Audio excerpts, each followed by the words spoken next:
이 이야기는 박민식 전 의원, 장윤미 변호사와 함께 알아보겠습니다. 네, 이 옵티머스 사태와 연루된 것으로 알려진 지금 이모 전 청와대 행정관, 국회 정무위원회에서 국정감사 증인으로 채택을 했습니다. 먼저 장 변호사님, 네. 이 전 행정관 이 증인으로 부른 것, 이 인물이 이 사태의 핵심 인물로 떠오르고 있기 때문인 거죠? 그렇습니다. 국정감사에서 여야가 증인으로 채택하는데 물론 처음에는 이론이 있었지만 네네. 전국적으로는 이론 없이 채택하기로 결정한 것도 말씀하신 대로 이 옵티머스 사태의 핵심 또 정치권 인사로 거론되는 인물이기 때문입니다. 네네. 이 전 행정관 같은 경우에는요. 바로 구속 기소된 윤모 변호사, 이 옵티머스의 사내 이사였는데 그 부인이고 또 본인이 옵티머스의 주식을 보유하고 있다가 또 청와대에 입성한 이후에는 이제 그 차명으로 전환을 하기도 해서 이 부분에 대해서 그렇다면 옵티머스와 어느 정도로 관련이 있는 것인지, 그리고 지금 정치권 인사로 거론이 되고 있는데 정치권 인사들과의 가교 역할을 했는지 안 했는지 이 부분에 대해서 검찰이 들여다보고 있기 때문에 예. 국정감사에서도 증인으로 소환해서 상당히 좀 쟁점이 될 걸로 예상되는 상황입니다. 네. 박민식 의원님, 좀 두 가지 여쭤볼게요. 일단 뭐 국정감사 많이 치러보셨기 때문에, 그런데 이 이모 전 행정관 여당이 받아들인 이유가 뭐일지, 그리고 또 한 가지, 이 국감 증인으로 채택이 되면 반드시 출석해야 될 의무가 있는 건지 두 가지 좀 여쭤보겠습니다. 이제 우선 뭐 지금 여론이 권력형 금융 비리, 권력형 게이트다, 이렇게 이제 여론이 상당히 안 좋게 되니까 네네. 여당 입장에서도 뭐 다 마음은 국감 증인으로 받아들이고 싶지 않겠지만 뭐 누구 고문으로 있던 옛날에 경제부총리 하신 분들 여러분들이 이제 증인으로 요구를 했지 않습니까, 야당에서. 네. 그런 분들은 다 이제 거부를 하더라도 이 좀 실무자 또는 핵심 증인 한 사람이라도 받아 주는 것이 이 여론을 무마하는데 모양새가 좀 낫지 않겠느냐라는 이제 그런 전략적 고려에서 여당도 수용을 한 것 같은데, 그런데 기본적으로 이분은 뭐 여러 누가 보더라도 지금 이 사건의 어떤 핵심 중에 한 사람 아닙니까? 네. 그러면 어떻게 보면은 국감 증인보다는 검찰 수사를 먼저 받아야 될 사람이에요. 근데 지금 말씀하신 것처럼 국감 증인으로 지금 채택된 날짜가 국감장에 나온 날이 23일로 알고 있습니다. 그러면 이제 국감이 거의 끝나는 날이에요. 그렇죠. 근데 본인이 뭐 몸이 안 좋다 해서 안 나간다라고 하면은 사실상 강제할 방법이 없습니다. 그렇군요. 물론 동행명령 제도도 있고 하지만 또 안 나오면은 이제 검찰에 고발하는 방법이 있죠.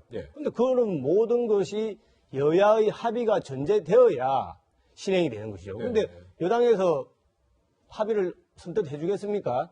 저는 상당히 회의적이죠. 그래서 국감 증인보다는 조속히 검찰 수사를 빨리 받아야 된다. 검찰에서 빨리 발걷어 붙이고 나서는 것이 중요하다. 실체적 진실 발견을 위해서는. 그런 말씀을 드리고 싶습니다. 네.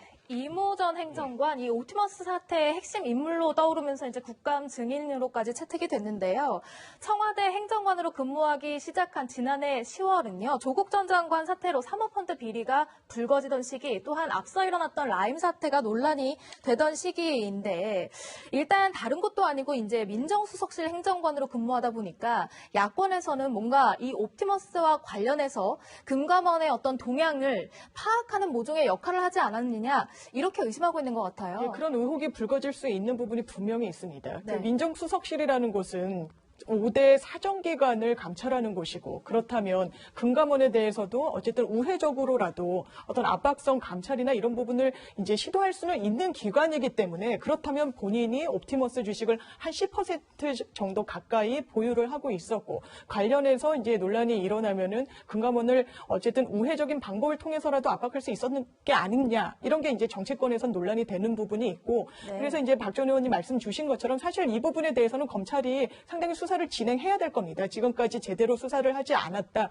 못했다, 뭐 이런 논란이 있고 보강해가지고 인력도 충원하기로 했기 때문에 핵심 어떤 인물로서 지금까지는 참고인으로 조사를 받았지만 아마 피해자로 전환될 가능성도 염두에 두고 법적인 준비책을 마련하지 않을까 이런 생각이 듭니다. 네, 지금 이 이모 전 행정관 어떤 일이 있었는지 좀 살펴보면요.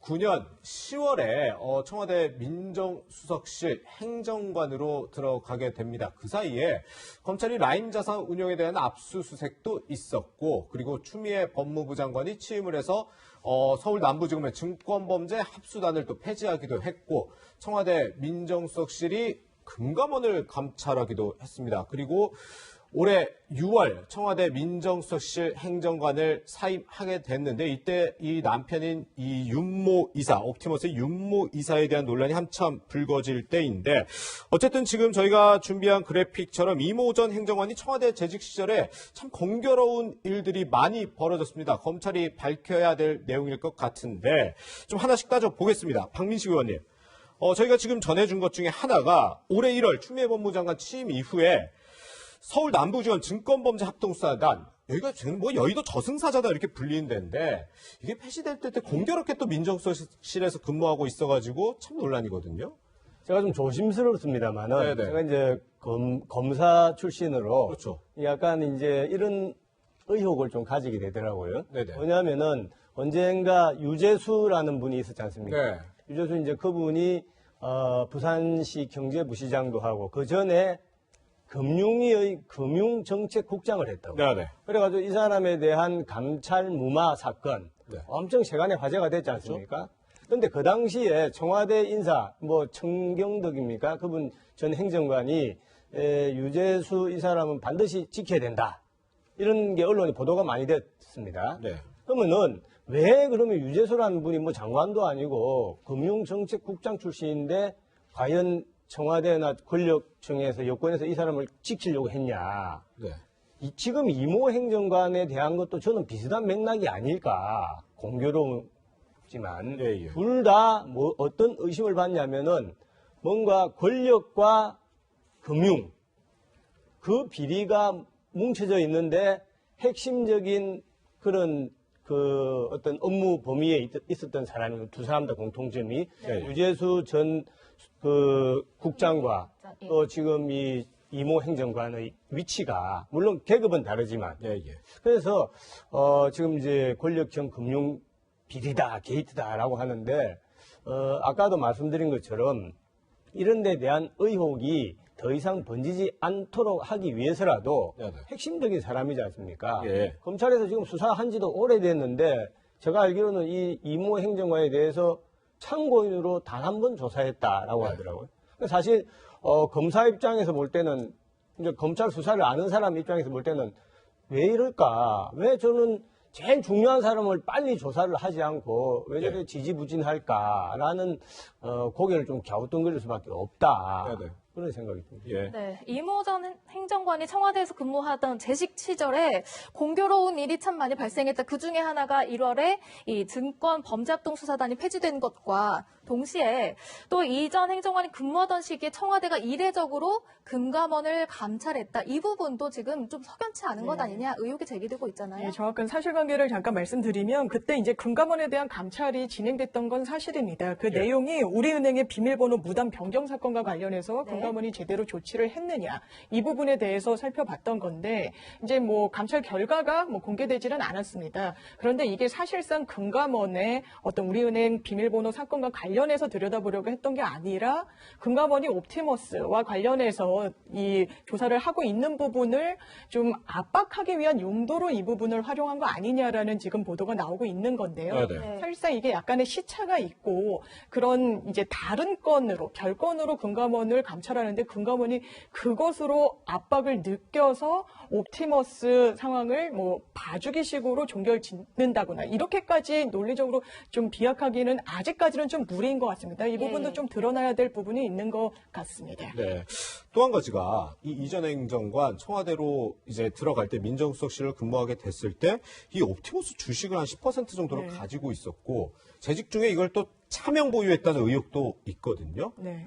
이거는 좀 지금 문제가 되지 않습니까? 공직자윤리법 이런 거예요. 이해충돌 얘기도 지금 그래서 나오고 있고, 근데 단순히 이 주식을 보유하고 있는 것만으로 이제 처벌할 수는 없고, 네네. 다만 이제 본인이 옵티머스의 주식을 실제로 보유를 하고 있었고, 네. 그것도 10%이기 때문에 대주주란 얘기도 지금 나오고 있는 상황이고, 그렇다면 자기가 청와대 행정관으로서 공직에 있으면서 얻은 정보나 직위를 이용해가지고 접근할 수 있는 업무와 관련해가지고 옵티머스의 편을 봐줬다든가, 네네. 본인의 이익을 이제 주가와 관련해서 편취하였다거나 이러면 상당히 범죄로까지 이제 의율할 수 있는 부분일 텐데 지금은 아마 계속 수사가 진행 중이라서 이 부분에 대해서는 더 들여다봐야 될 것 같습니다. 네.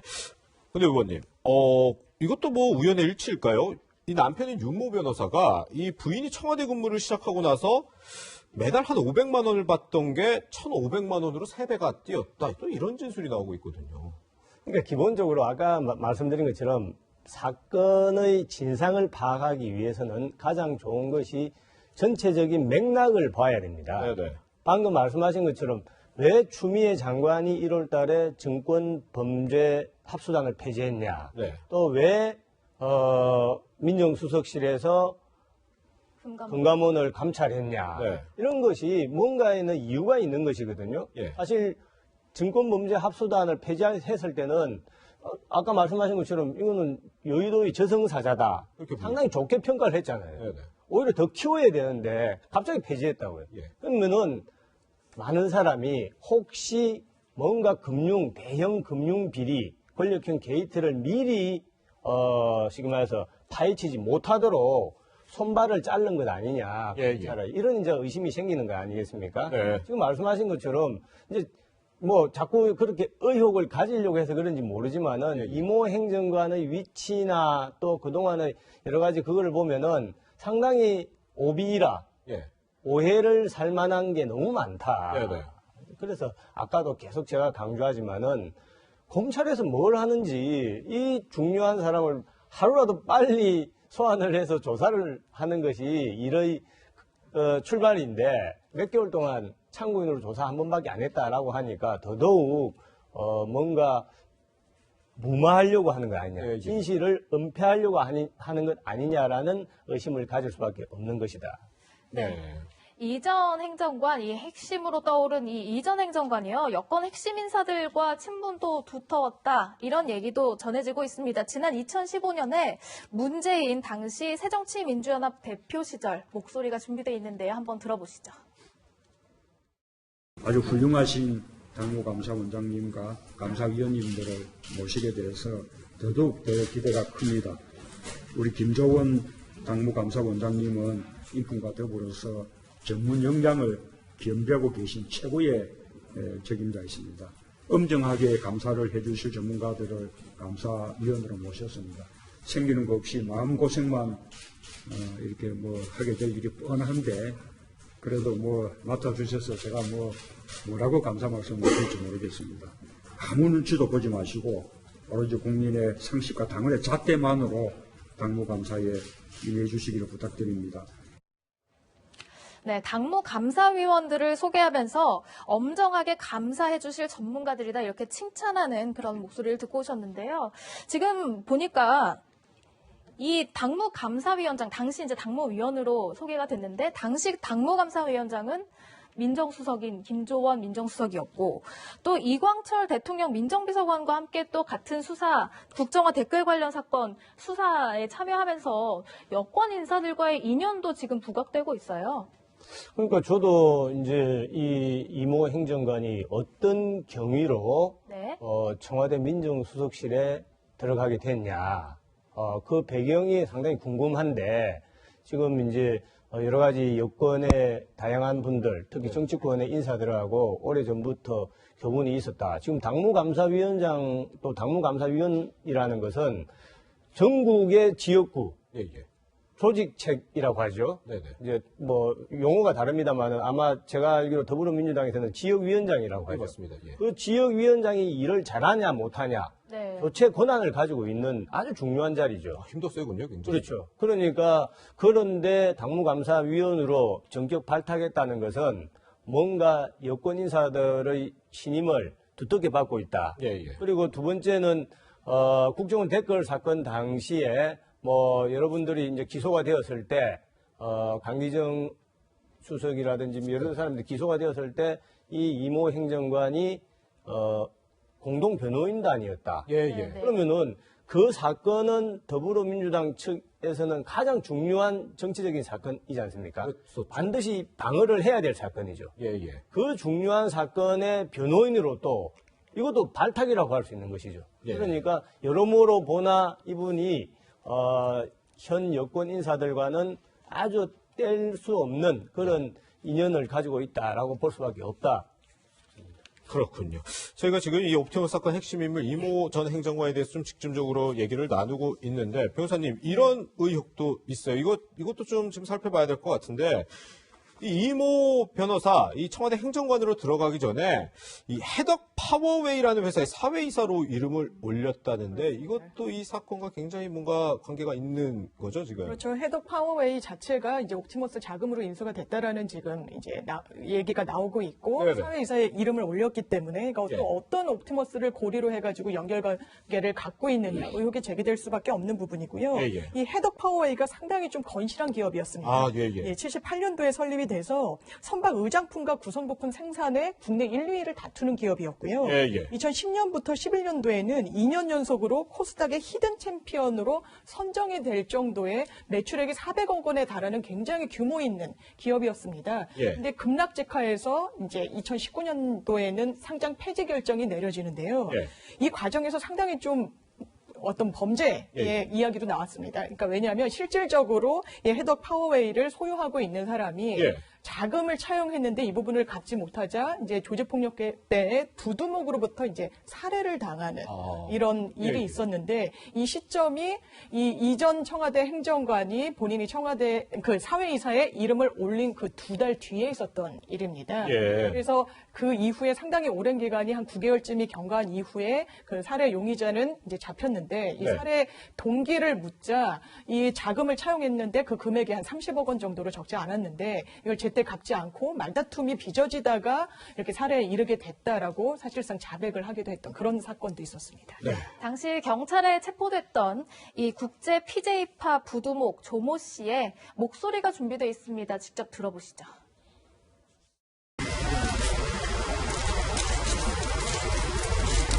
납치 살해 혐의 인정하시나요? 이번 사건은 이 주가 조작과 무자반 영향의 피해 때문에 일어난 일입니다. 인정합니까?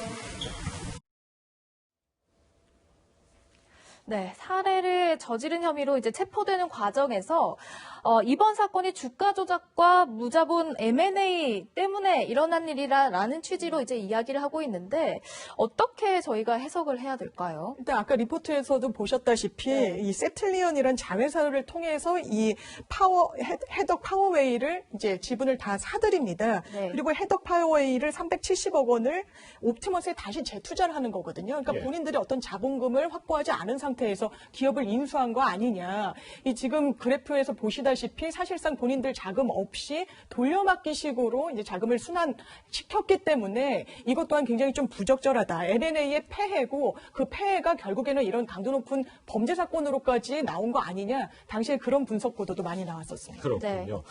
네, 이 이전 행정관의 의심스러운 행보 또 있습니다. 이 농어촌 공사에서 전화 한 통만으로 이 옵티머스 펀드에 20억 원이라는 큰 돈을 투자한 건데 야당에서는 이게 이모 변호사 배후에 있는 것 아니냐 이런 의혹을 제기하고 있습니다. 물론 시점상으로 지난해 10월에 이 이모 변호사가 사회이사를 그만두고 투자는 올해 1월에 이루어져서 연관성이 있을까 싶은데 이게 좀 어떻게 연결이 되는 건가요? 그러니까 지금 옵티머스 펀드 사건. 네. 이제 이거는 또 요즘 같이 이제 거론이 된 라임 사건이나 뭐 제가 볼 때는 거의 비슷한데 유상으로는요. 유상 거의 비슷한데 하나의 특징을 한마디로 정리하면은 네. 옵티머스 펀드 사건은 한마디로 완전 사기입니다. 예. 쉽게 말해서 많은 사람들한테 이 정부의 좀 그 매출 채권 믿을 수 있는 네네. 그런데 투자한다라고 이야기를 거짓말을 하고 예. 뭐 비상장 회사다 부실 채권에 막 투자해가지고 지금 돈을 날린 거지 않습니까? 네네. 그러니까 완전한 사기죠. 그런데 그것이 이루어지게 된 배경, 지금 말씀하신 것처럼 공공기관, 농어촌 공사는 공공기관이지 않습니까? 그렇죠. 거기에 농어촌공사 소속의 그 근로복지기금입니까? 그런 돈을 가지고 지금 20억을 투자했다라고 제가 언론에 봤습니다. 예, 예. 또 농어촌공사 이외에도 다른 공공기관, 뭐 전파 무슨 연구원이다 뭐 해가지고 거의 한 800억 정도 되는 어마어마한 돈을 옵티머스에 투자를 했다. 예. 그러면 일반 사람들은 어떻게 생각을 하겠습니까? 아, 공공기관마저도 이 펀드에 투자를 하는구나. 네. 믿을 수가 있는 것이죠. 예. 그러려면은 그런 농어촌공사다 또 다른 뭐 공공기관 이런 데서 그런 투자 결정을 할 때는 네네. 그 공공기관 내에 어떤 이사회라든지 뭐 정관이라든지 예. 적법한 절차가 있었어야 될 거 아닙니까? 예. 그런데 그런 어마어마한 돈을 뭐 쉽게 아주 뭐 한두 페이지짜리의 제안서를 보고 그냥 투자 결정을 했다라고 하는데 그러려면은 반드시 든든한 뒷배가 있어야 된다. 지금 말해서 아주 힘센 사람이 예, 예. 힘센 사람이 아 여기 투자 좀 하는 게 어떠냐 예. 이렇게 했기 때문에 그 공공기관에서 근로복지기금 같은 거를 그런 뭐 한두 푼도 아니고 수십억을 투자 쉽게 하지 않았겠습니까? 네네. 그게 합리적인 의심이죠. 네. 그래서 그렇기 때문에 이게 권력형 게이트 아니냐라고 지적을 하는 겁니다. 예. 하루빨리 진상을 좀 밝혔으면 하는 바람입니다. 네. 네. 이 옵티머스 관련된 수사가 진행되는 과정에서 검찰은 이 관련 문건들을 확보한 것으로 알려졌죠. 그런데 그 관련 문건을 두고도 이 추미애 장관은 이렇게 이야기했습니다. 그 목소리가 준비되어 있는데 한번 들어보시죠. 펀드 하자 치유 제목의 문건에 대해서는 언론 보도에 의하면 그 문건 작성자들은 금감원 조사 등에 대비한 허위 문건이라고 주장하는 것으로 알고 있습니다. 좀 보셨습니까? 얼핏 봤습니다. 얼핏 봤습니까? 어떻게 느끼셨습니까? 이걸 보고 금감원의 수장으로서. 여기서 말씀을 드려야 그래도 이 금융 감독 차원에서 일단 한번 물어보셨으니까 예. 저는 약간 좀 조작되어 있는 문건이다 그런 느낌을 받았습니다. 그러니까 진실이 없다는 진실성이 뜻은 좀 낮다.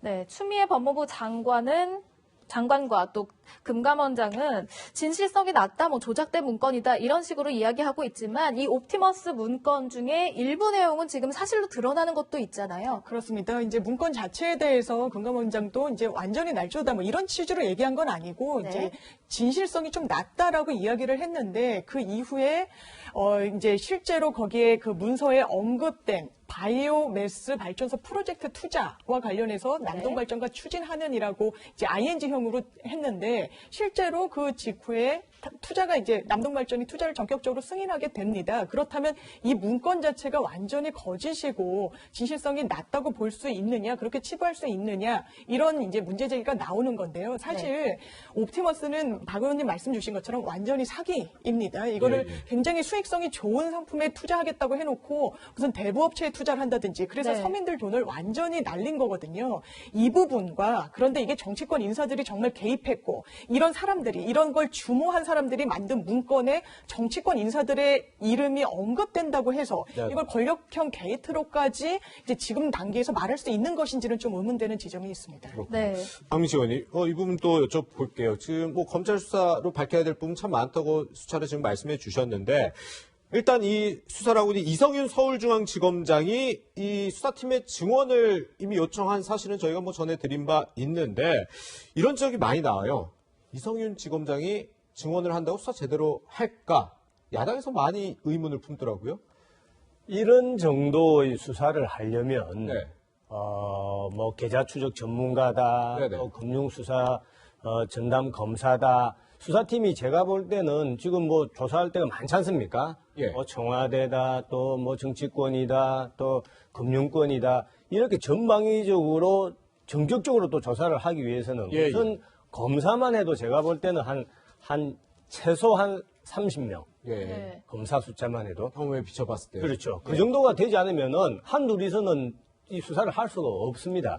그러면은 뭐 이성윤 지검장이 정말 수사 의지가 있다라고 하면은 뭐 검찰총장 지시를 떠나서 수사팀을 빨리 그 정도로 꾸려야죠. 일을 하려면은 일을 할 만한 정도의 팀을 만들어야 됩니다. 그런데 뭐 수사 검사 1명, 2명, 뭐 4명 증언했다라고 하니까 예. 차라리 이성윤 지금 검사장이 이 수사에 대한 의지가 있다라기보다는 네. 오히려 어떤 식으로든지 시간을 끌고 네. 수사를 좀 막으려고 하는 것 아니냐라는 예. 그런 비판을 받을 수밖에 없지 않습니까? 예. 이것만큼은 윤석열 총장도 또 지시를 했지 않습니까? 예.